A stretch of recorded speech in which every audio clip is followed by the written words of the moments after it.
Hello，我係 Kian，我係 Kian Lam 嘅主理人。咁我哋品牌其實都成立咗2年半啦。咁品牌其實係圍繞住一啲傳統嘅工藝，點樣將佢演化成一個當代嘅設計啦。咁其實都好想將以前遺留落嚟嘅一啲工藝啦，點樣轉化成生活入邊可以穿着到嘅衫咯，係啦。我喺 HKDI 讀書嘅時候咧，其實佢有一堂係專係講天然染嘅。咁嗰一堂我就發現，原來一啲天然嘅植物係可以染到唔同嘅顏色。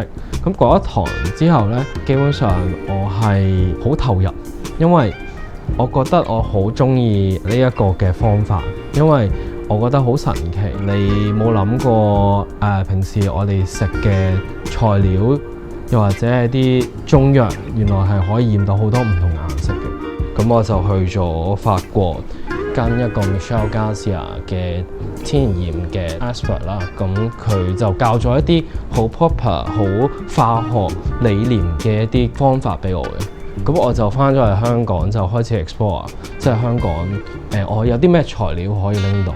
咁最開始咧就係喺中藥開始咧，因為其實中藥鋪你就可以揾到好多唔同嘅物料去染色咯。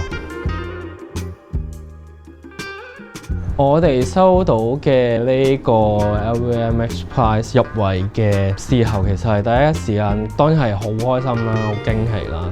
其實同時間都係驚嚇嚟嘅，因為嗰段時間係新年假期啦，咁好多貴州嗰邊嘅當地嘅人會放假啦，咁所以我哋就揾唔到嗰邊嘅人去 support 我哋啦。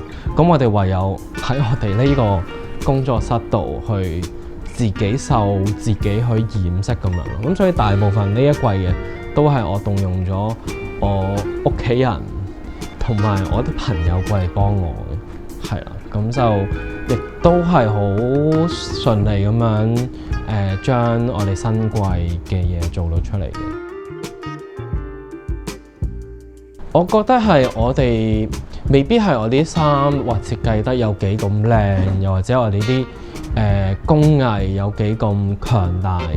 我諗可能係我哋嗰個理念，我哋嘗試將佢一啲工藝再系統化，將佢重新整理嘅時候，再去擺落件衫度。我諗呢一 part 評審們係見到嘅。